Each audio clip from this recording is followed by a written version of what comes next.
In the bleak autumn of 1942, in the mountains of Nazi-occupied Greece, a handful of brave men came together to achieve the impossible. They had limited ammunition in their hands, worn-out boots on their feet, and an unquenchable fire of freedom in their hearts. Before them stood the most powerful army in Europe, Hitler's supposedly invincible Wehrmacht. These men didn't yet know they were about to carry out one of the most daring sabotage operations in history. This is the story of the Gorgopotamos Bridge, and this story is the saga of those willing to pay the price of freedom. If this is your first time hearing these unforgettable stories pulled from the dusty pages of history thanks to this channel, subscribe now, hit the like button, and turn on notifications, because this video is just the beginning. We have many legendary stories like this on our channel. If you're ready, let's begin. Now let's travel back in time and understand how this incredible operation took root. The spring of 1941 began like a nightmare for Greece. In April, German forces attacked Greece with the blitzkrieg tactics that had swept through the Balkans. The Greek army resisted heroically, but technological superiority and numerical advantage were on Germany's side. Within just a few weeks, the cradle of ancient civilizations was crushed beneath the Nazi boot. The swastika flag waving over the Acropolis in Athens sent a terrifying message to the entire world. Europe was now in Hitler's grasp. But the Greek people did not surrender. They never surrendered. Partisan groups retreating to the mountains launched guerrilla warfare against the occupiers. The most important among these groups were ELAS and EDES. Despite their different political views, they knew they had to unite against a common enemy, at least for now. At this point, the doors of a headquarters in London crack open. Behind the ordinary office building facade at 64 Baker Street, one of history's most secretive and effective organizations was operating, the Special Operations Executive, or SOE. This organization, whose establishment Winston Churchill personally ordered, had a single purpose, in Churchill's own words, to set Europe ablaze. The SOE was designed to think beyond conventional military operations. Sabotage, assassination, propaganda, and coordination of resistance movements, all of these were SOE's areas of expertise. And in mid-1942, strategists working on the Greece desk identified a critical target, the Gorgopotamos Bridge. So why this bridge? Why was this structure chosen among hundreds of potential targets? The answer became crystal clear when looking at the map. The Gorgopotamos Bridge rose over a deep valley near Lamia in central Greece.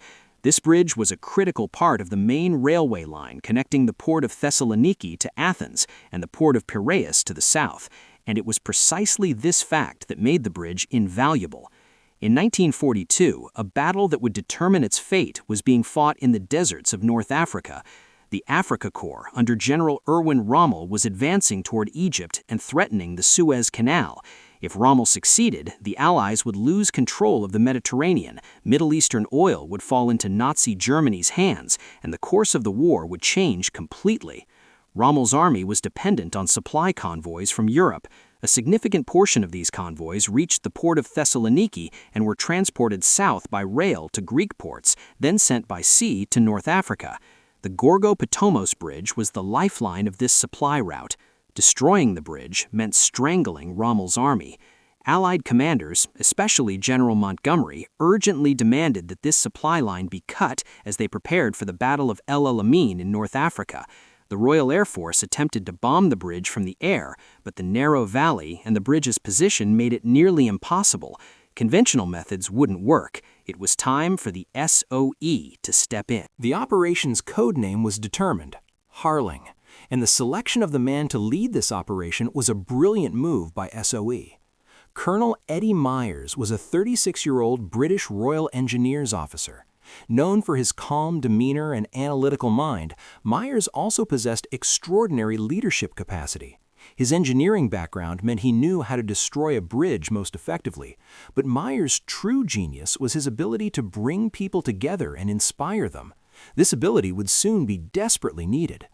Alongside Myers, serving as the brain of the operation, was another extraordinary British officer, Chris Woodhouse. Despite his young age, Woodhouse was a scholar fluent in both ancient and modern Greek with a deep understanding of Greek culture. This young officer, an Oxford graduate, was not just a soldier but also a diplomat and strategist. His capacity to understand the complex political dynamics of Greek partisan leaders would prove indispensable to the operation's success. The team consisted of 12 SOE agents in total. Among them were explosives experts, radio operators, and commandos with combat experience. Each was carefully selected, had undergone rigorous training, and was prepared to face death. Britain's best were ready for the most dangerous mission. In late September 1942, the team took off from England. First, they reached Egypt, arriving at SOE headquarters in Cairo. There, they received their final briefings and checked their equipment. Plastic explosives, time delay fuses, automatic weapons, maps, gold sovereigns, and forged identity documents. Everything was meticulously prepared. However, the most critical phase of the operation had not yet begun: infiltrating Greek territory. On the night of September 30th, 1942, the team boarded a Halifax bomber departing from Cairo. The plan was simple but dangerous. They would fly low over Greece, parachute into the designated area, and rendezvous with Greek resistance forces. Simple, right? But reality is always more complicated than plans. If you're enjoying this story, subscribe and like. Throughout the flight, the men were silent. Each was lost in their own thoughts. They were thinking about their families, their loved ones, the England they might never see again. But they were also thinking about the job they had to do, for the liberation of Europe, for freedom, for future generations. As midnight approached, the pilot announced they were nearing the drop zone. When the green light came on, the men jumped one by one into the darkness. And this is exactly where everything started to go wrong. The drop zone had been miscalculated. The team was scattered miles away from the planned location. Some landed on rocky terrain and were injured. Equipment containers were hurled deep into the mountains. One of the radios was smashed to pieces, and worst of all, there was no sign of the Greek resistance forces. Myers spent hours gathering his scattered team. By dawn, only 8 of the 12-man team had managed to come together. The others were still somewhere in the mountains. Most of the equipment was lost, and establishing contact with Greek partisans seemed impossible. An ordinary commander might have considered retreating at this point, but Eddie Myers was no ordinary commander. He was a living example of British determination and resolve. He turned to his men and said something simple: "We will find the bridge and blow it up. Our plans have changed, but our objective hasn't." The following days were spent in a struggle for survival. The team advanced while avoiding enemy patrols, making do with dwindling supplies and cold mountain nights. Myers and Woodhouse tried to make contact with local villagers. Initially, the villagers were suspicious. How could they know who these men were, that they weren't German agents? This is where Woodhouse's knowledge of Greek and cultural understanding came into play. By showing respect for local customs, reciting ancient Greek poetry, and breaking bread with villagers, he built trust. Slowly, word began to spread. There are British men in the mountains, and they've come to fight the Germans. Within a few days, first contact was established with Greek partisan groups. ELAS representatives reported that communist leader Aris Velouchiotis had relayed the message. Napoleon Zervas from EDES was also showing interest. But the tension between these two groups was palpable as electricity. Bringing these hostile forces together for a joint operation would perhaps be as difficult as blowing up the bridge itself. Myers organized a series of secret meetings. In mountain huts, by candlelight, plans were made while hunched over maps. Woodhouse interpreted and built diplomatic bridges.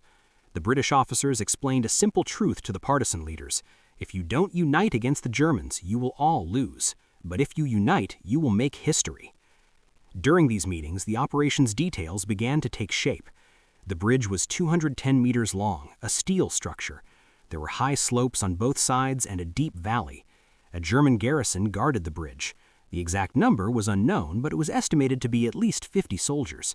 Machine gun nests and searchlights illuminated the bridge day and night. A direct assault would be suicide. Instead, a more sophisticated plan was developed. The partisans would distract and divert the German garrison's attention. Meanwhile, SOE explosives experts would approach the bridge's critical points and place the destructive charges. Timing was everything. A 1-minute error could risk the entire operation and dozens of lives. Aris Velouchiotis committed that ELAS fighters would take the northern bank. Napoleon Zervas said EDES forces would position themselves in the south. Two eternal rivals would fight on the same side for the first time. This fragile alliance was made possible only through British mediation. Myers and Woodhouse had passed one of the most difficult tests in diplomatic history. The operation date was set, November 25, 1942. The full moon period would provide sufficient light for night vision. The timing was also perfect with the critical phase of the Battle of El Alamein. Everything was ready. Or so it seemed. In the final days, some troubling news arrived. German patrols had increased. Was there an informant? Or was it routine security enhancement? No one was sure. Myers gathered his team and asked, "Do we proceed?" The answer was a unanimous yes. On the night of November 24th, hundreds of partisans and 12 British agents began advancing through mountain paths toward Gorgopotamos. Footsteps made crunching sounds on snow-covered trails. Weapons were on shoulders, hearts were pounding in chests. Every step meant getting one step closer to freedom. And every step also meant getting one step closer to death. As they approached the bridge, they saw German searchlights gleaming from afar. Watchtowers formed silhouettes in the darkness. Machine gun barrels glinted in the moonlight. Not all of them might survive this night. They knew this, and still they pressed on. Because some things are more valuable than life, like freedom, like honor, like ensuring future generations don't live under tyranny. On the night of November 25, 1942, the final hours of the Gorgopotamos Bridge were beginning, and history would never forget these brave men. This is exactly where the story turns into real action. In Part 2, I'll tell you minute by minute how the operation unfolded, the unexpected complications, and the extraordinary composure of the British agents. How was the bridge blown up?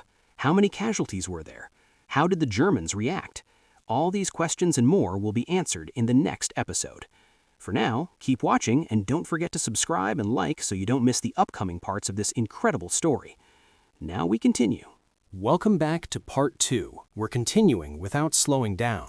November 25, 1942, 11 p.m. In the heart of Greece, a sharp silence reigned over the Gorgopotamos Valley. German searchlights illuminated the bridge. Sentries continued their routine patrols. Everything appeared normal, but in the darkness of the mountains, hundreds of eyes were locked on this bridge, and the owners of those eyes were about to change the course of history within a few hours. If you're enjoying this video and want to hear more unforgettable war stories, don't forget to hit the like button and subscribe. This helps the algorithm reach more history enthusiasts. Now let's go back to that night and experience every phase of the operation together. Eddie Myers stood behind a rocky outcrop, examining the bridge through his binoculars. Beside him were Chris Woodhouse and explosives expert Tom Barnes.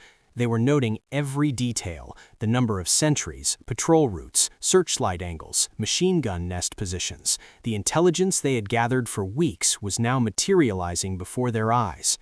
The bridge was better protected than they had anticipated. 2 concrete observation towers rose at each end of the bridge. Each tower had at least 2 machine guns. Intelligence suggested that mines might have been laid in the riverbed beneath the bridge, and most importantly, approximately 70 German soldiers were guarding this strategic point. The initial estimate of 50 had been too low. Myers checked his watch. 2 hours until midnight. The plan called for action at 1:01. This was just before the century change, the moment when the Germans would be most tired and their attention most scattered. The assault force was divided into 3 groups. Each group had its own specific mission, and timing had to be perfect. The first group consisted of ELAS fighters. Ares Velutiotis's most trusted men would attack the German positions on the northern bank of the bridge. Their task was simple but critical. Make as much noise as possible, draw the German garrison's attention to the northern bank, and buy time for the main assault team to approach the bridge. The second group consisted of ELAS fighters. Napoleon's or Voss's men would capture the observation tower on the southern bank. This tower controlled the main entry point to the bridge. The tower's fall would provide the explosives team access to the bridge. The third group were the real heroes, the SOE explosives team. This small group, led by Tom Barnes, would slip onto the bridge when the battle intensified and place explosives at strategic points.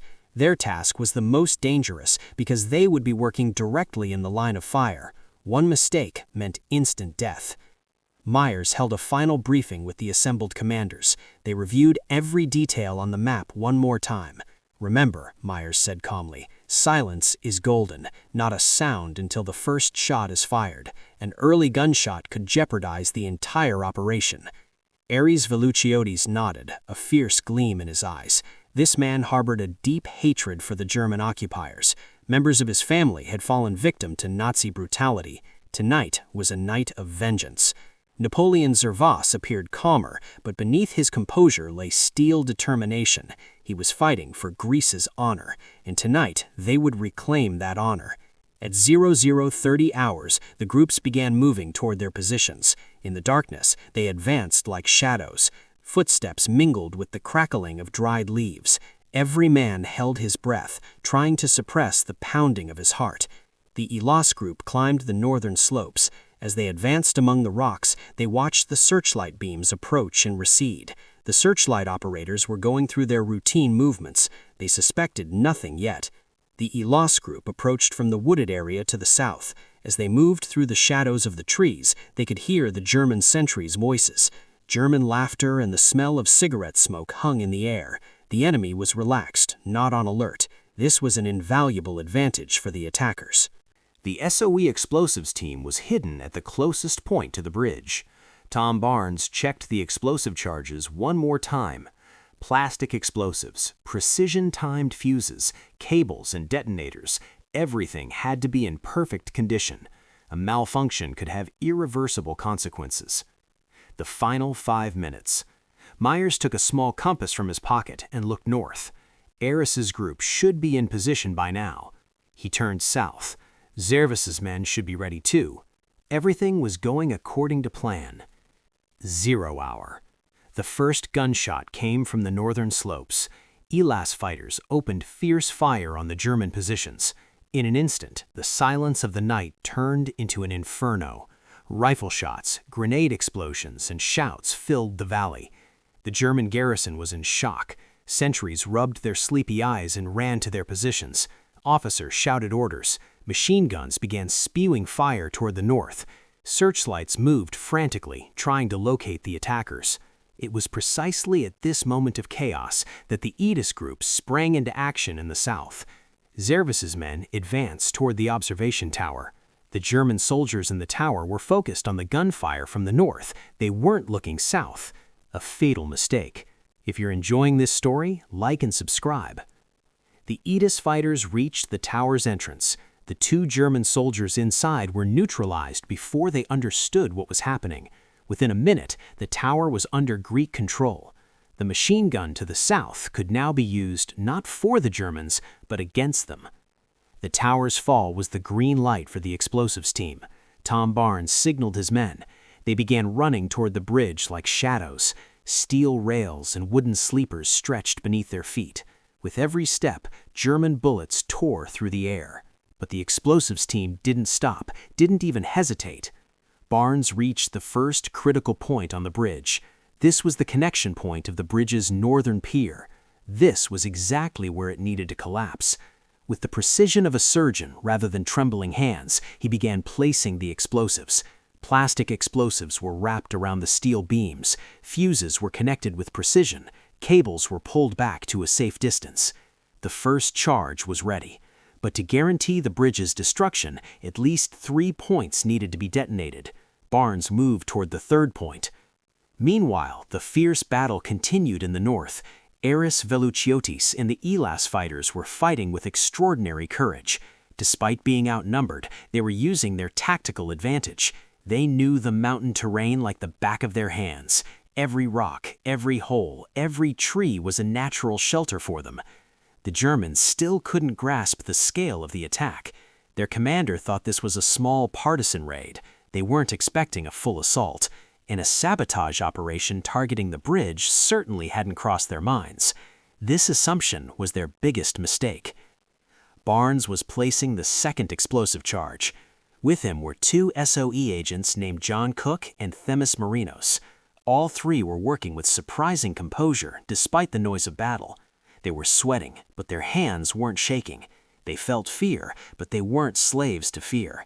This was true courage, not the absence of fear, but doing your duty despite it. The second charge was ready too. One more charge and the bridge would be history. Just then, something unexpected happened. A warning came from the southern observation tower. Reinforcements approaching. Units from the German garrison in Lamia had heard the sounds of battle and set out. Estimated arrival time, 15 minutes. 15 minutes. Was it enough to place the third explosive, withdraw to a safe distance, and trigger the detonation? It seemed nearly impossible. Myers faced a critical decision moment. There were two options: either end the operation now and detonate the existing two charges, which would damage the bridge but not completely destroy it, or take the risk to place the third charge.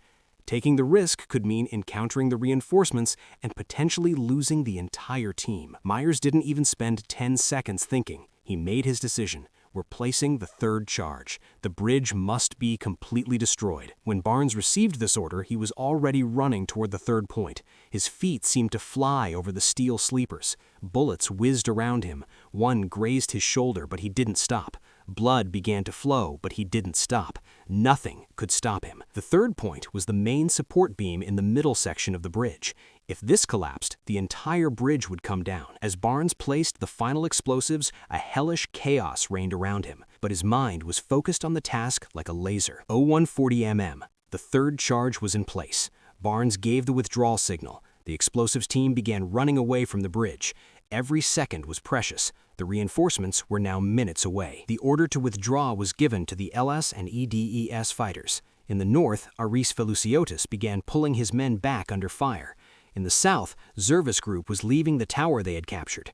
Everything was proceeding according to plan, even faster than planned. 0140 mm. Myers stood at an observation point at a safe distance. He held the detonator device in his hand. He looked at the bridge one last time.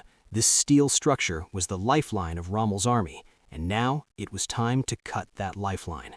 Don't forget to subscribe and like for this amazing story. Is everyone ready? He asked over the radio. 3 confirmations came. The entire team was at a safe distance. Myers took a deep breath and pressed the detonator. For a moment, nothing happened. Then 3 massive explosions tore through the darkness of the night. Orange and yellow flames rose to the sky. The shockwave was felt miles away. Steel beams spun through the air. Concrete fragments flew like a volcanic eruption. And then the Gorgopotamos Bridge collapsed. This massive 210-meter-long structure turned into a pile of rubble in seconds. The roar of steel and concrete echoed through the mountains. The dust cloud was thick enough to obscure even the moonlight. The operation was successful. When silence fell, Myers turned to his team. Faces showed exhaustion and dust, but eyes held the gleam of victory. Greek partisans embraced British agents. These men who had looked at each other with suspicion just hours ago were now brothers. Blood, sweat, and fire had united them. But there was no time for celebration. German reinforcements were approaching, and they needed to leave the area immediately. The withdrawal was critical as the operation itself. The Germans would certainly seek revenge. Every village, every mountain path in the area would be searched. Being caught meant torture and death. Myers divided his team into small groups. Each group would withdraw by a different route. This would make it harder for the Germans to catch them all together. The Greek partisans would guide them since they knew the area. Throughout the night and the following day, the men walked through the mountains. Their eyes were closing from exhaustion, but stopping meant death. The cold cut to the bone, but no one complained. They all shared the same thought: we did it. The German response, as expected, was harsh. The next morning, hundreds of soldiers from Lamia flooded the area. Search teams combed the mountains. Raids were conducted in nearby villages. Several villagers were arrested on charges of, quote, withholding information. Nazi brutality had once again targeted the innocent. But the SOE team and Greek partisans could not be found. The mountains protected them. The local population had built a wall of silence. No one talked. No one informed. This silent resistance against the occupiers was as powerful a message as the bridge operation itself. The strategic impact of the operation was tremendous. The bridge's destruction rendered the Thessaloniki-Athens railway line unusable for weeks. Supply materials meant to be sent to Rommel's army in North Africa were stranded in Greece. Just at the critical phase of the Battle of El Alamein, the Africa Corps began experiencing supply shortages. General Montgomery smiled when he received the news at his headquarters in Egypt. The sabotage operation had succeeded beyond expectations. It had affected the balance of the war in Africa. A handful of brave men at Gorgopotamos had shaped a battle thousands of miles away. Another important outcome of the operation was its impact on the Greek resistance movement. ELAS and EDES, fighting together, had given the Greek people hope. It was proven that the enemy could be dealt with. Recruitment to resistance forces increased, sabotage operations multiplied. Greece never bowed down, even under Nazi occupation. For the British SOE agents, this operation was a turning point. Eddie Myers stayed in the region for months more to coordinate resistance activities in Greece. Chris Woodhouse used his diplomatic skills to try to keep the different partisan groups together.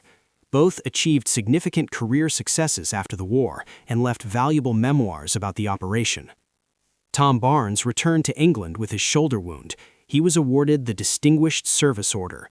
He participated in other operations throughout the war, but Gorgopotamos always remained his most unforgettable memory. Years later, in an interview, he said, "That night on the bridge, I felt death's breath on my neck, but I felt something stronger too, the honor of fighting for freedom." For the Greek partisan leaders, this operation carried different meanings. Ares Velouchiotis became a hero of the communist movement. He played an important role in the civil war in post-war Greece. Napoleon Zervas went into history as one of the leaders of royalist forces. The two men had fought shoulder to shoulder at Gorgopotamos, but when peace came, their paths would painfully diverge. For the Germans, the loss of the bridge was not only a strategic, but also a psychological blow. It was proven that the supposedly invincible Third Reich could be wounded by a handful of partisans. Security measures in Greece were tightened, but this was never enough. Once lit, the fire of resistance could not be extinguished. Operation Harling went into history as one of the most successful sabotage operations of World War II. It was a shining example of SOE's mission to set Europe ablaze. But more importantly, it was proof of how powerful weapons courage and determination can be. That night at Gorgopotamos, 12 British agents and hundreds of Greek partisans changed the course of history. The bridge wasn't just steel and concrete, it was part of Hitler's iron grip on Europe, and that grip had been seriously wounded for the first time. In the dark days of the war, stories like these became beacons of hope. In occupied Europe, people whispered about Gorgopotamos. "The Germans can be beaten," they whispered. "We can resist, too," they found courage to say. The destruction of a bridge built hope in the hearts of millions. This hope would eventually turn into victory. But that night, in the mountains of Greece, victory was still a distant dream. More battles, more sacrifices, and more losses lay ahead. The SOE agents and Greek partisans knew this, and still they looked to the future with faith. Because Gorgopotamos had taught them something. Nothing is impossible. There are only possibilities not yet attempted. After this detailed account of the operation, you might be wondering, what happened next? What path did the SOE agents and Greek partisans follow for the rest of the war? What was the fate of these brave men? In the third and final part, I'll tell you about the post-operation developments, the fate of the heroes, and why this story still matters today. I'll also give hints about similar, unforgettable stories I'll be sharing on this channel soon. Are you ready to continue? Then like, subscribe, and let's continue. We've arrived at the final part. We're continuing our story without slowing down. While the wreckage of the Gorgopotamos Bridge lay silently in the mountains of Greece, the echoes of this operation were spreading across all of Europe. This daring act, accomplished in a single night, hadn't just destroyed steel and concrete, it had also shattered Nazi Germany's myth of invincibility. Now it's time to complete the story of this legendary operation's heroes and understand why their legacy still matters today. Immediately after the operation, the SOE team and Greek partisans scattered into the mountains. German search teams were combing the area with a thirst for revenge. Wehrmacht commanders wanted to settle accounts for this humiliation. The garrison commander, who had been guarding the bridge, paid for his failure with his life. He was executed by his own superiors. The Nazi system was merciless, even to its own men. Eddie Myers continued to stay in Greece after the operation. The SOE found his leadership capacity and the relationships he had built with Greek resistance forces invaluable. Myers was no longer just a sabotage expert. He had become the coordinator of all British secret operations in Greece. He organized clandestine meetings in mountain villages, mediated between different partisan groups, and sent critical intelligence reports to London. However, Myers' task was becoming increasingly difficult. ELAS and EDES, which had temporarily united at Gorgopotamos, began to become enemies again after the operation. Ideological differences quickly overshadowed the euphoria of victory against the common enemy. Myers expended extraordinary diplomatic efforts to keep these two groups together.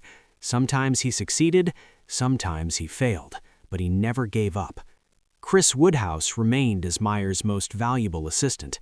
The young British officer continued to build bridges with his knowledge of Greek and cultural understanding. He conducted negotiations with partisan leaders that lasted for hours. He established connections with underground networks in Athens. He risked his own life repeatedly to earn the trust of the Greek people. Woodhouse described this period in his post-war memoirs. "Those years I spent in Greece were the most difficult, yet the most meaningful period of my life. Every day we lived face to face with death, but at the same time we also witnessed humanity's noblest aspects. Ordinary villagers hid us, risking their own lives. While suffering from hunger, they shared their last bread with us. I will never forget these sacrifices." Tom Barnes returned to England after his shoulder wound healed, but not to rest, for new assignments. The SOE needed experienced explosives experts more than ever. Barnes participated in operations supporting the resistance movement in France. Before the Normandy invasion, he trained teams sabotaging French railways. The lessons he learned at Gorgopotamos continued to contribute to Europe's liberation. When the war ended, Barnes retreated to a quiet life in England. He rarely spoke of his heroics. He kept his medals in a drawer. But every year on November 25th, he would raise a glass of whiskey and silently commemorate Gorgopotamos for the comrades who had fought alongside him and those he had lost in the war. The post-war period took a tragically different course for the Greek partisan leaders. Aris Volusiadis and Napoleon Zervas, who had fought shoulder to shoulder at Gorgopotamos, became mortal enemies within a few years. Aris Volusiadis was the most charismatic leader of communist ELAS. The courage he showed against the Germans during the war had turned him into a legend. However, after the war, he embraced a different vision for Greece's future. He wanted a communist revolution. This vision led to conflict with royalist forces supported by Britain and America. The Greek Civil War that began in 1945 turned the country into a bloodbath. Aris retreated to the mountains and continued guerrilla warfare. But in June 1945, he was abandoned by his own comrades. The Communist Party leadership did not approve of his extreme methods. Aris continued to stay in the mountains with a small group, but was eventually surrounded. He refused to surrender. How he died is still disputed. Some say he committed suicide, others say he was killed in combat. The brave warrior of Gorgopotamos had met a tragic end. Napoleon Zervas's fate was different. The leader of royalist EDES collaborated with the government after the war. He fought against the communists in the Civil War. He continued his political career and became a minister in the Greek government in 1947. But he too could not escape controversy. He was associated with some atrocities committed during the Civil War. When he died of a heart attack in 1957, Greece was still trying to heal the wounds of the Civil War. The two leaders had written history together at Gorgopotamos, but when peace came, they fell onto different pages of that same history. This tragedy reflected one of war's most bitter truths. Uniting against a common enemy is easy. Building a common future is much harder. So what happened to the Gorgopotamos Bridge? The Germans tried to rebuild the bridge. Its strategic importance was too great to abandon. However, the reconstruction process took months. During these months, Rommel's Africa Corps was deprived of critical supplies. Historians continue to debate the role of the Gorgopotamos sabotage in the El Alamein victory. What is certain is that the operation was carried out at exactly the right time and created maximum impact. The bridge was eventually repaired, but resistance operations didn't stop. The SOE and Greek partisans carried out dozens of similar sabotage actions throughout the war. Railways, highways, bridges, and depots were targeted. Greece continued to be a constant headache for the Germans, and every new act of sabotage carried on the legacy of Gorgopotamos. The British heroes of the operation achieved significant careers after the war. Eddie Myers retired with the rank of colonel and wrote a comprehensive book about Gorgopotamos. This book is still used by historians as one of the most important primary sources on the operation. Myers passed away in 1997, but his legacy lives on. Chris Woodhouse perhaps had the most brilliant post-war career. He returned to academia and became a professor at Oxford University. He wrote books considered authoritative on modern Greek history. He also entered politics and served as a member of parliament in the British Parliament. The diplomatic skills he acquired during the war made him a successful politician. When Woodhouse died in 2001, he left behind a rich intellectual legacy. Beyond these heroes, the Gorgopotamos operation carried a greater meaning. This operation proved that a small group with determination and courage can change history. 12 British agents and a few hundred Greek partisans had dealt a significant blow to the massive Nazi war machine. This was the modern version of David defeating Goliath. Another important legacy of the operation was demonstrating the power of Allied cooperation. The British and Greeks came from different cultures, different backgrounds. There were language barriers, communication difficulties, but when they united around a common purpose, they achieved the impossible. This lesson still holds true today. In the history books of World War II, the Gorgopotamos operation usually appears as a footnote. It remains in the shadow of massive events like the Normandy invasion, the Battle of Stalingrad, or Midway. However, this small operation was one of countless factors that determined the war's fate. Every great victory is composed of the sum of such small acts of heroism. If you visit Gorgopotamos today, you'll see the rebuilt bridge. There's a small memorial beside the bridge. This memorial honors all the heroes who lost their lives that night and participated in the operation. Every year on November 25th, the Greek government and British representatives hold a commemoration ceremony here. Even after more than 80 years, these heroes have not been forgotten. At the commemoration ceremonies, sometimes surviving witnesses of that night or their grandchildren give speeches. The stories they tell are becoming legendary as time passes. But at their core, these stories tell a simple truth: freedom isn't free. Every generation must earn it anew and protect it. Let's pause at this point and think. Why did those men at Gorgopotamos risk their lives? They could have sat comfortably at home. They could have waited for the war to end.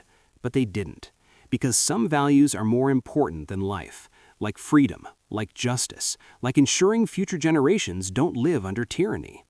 These values hold the same importance today. The world is still full of bullies, injustices, and oppression, and there is still a need for brave people to stand against these evils. The heroes of Gorgopotamos remind us of something. A handful of determined people can change the world. In fact, that's the only thing that ever has. If this story has moved you, if you've drawn inspiration from the courage of these heroes, please like this video, subscribe to my channel, and leave your thoughts in the comments. Your support helps me reach more people with these unforgettable stories. Now, I want to give you a small hint about my upcoming videos.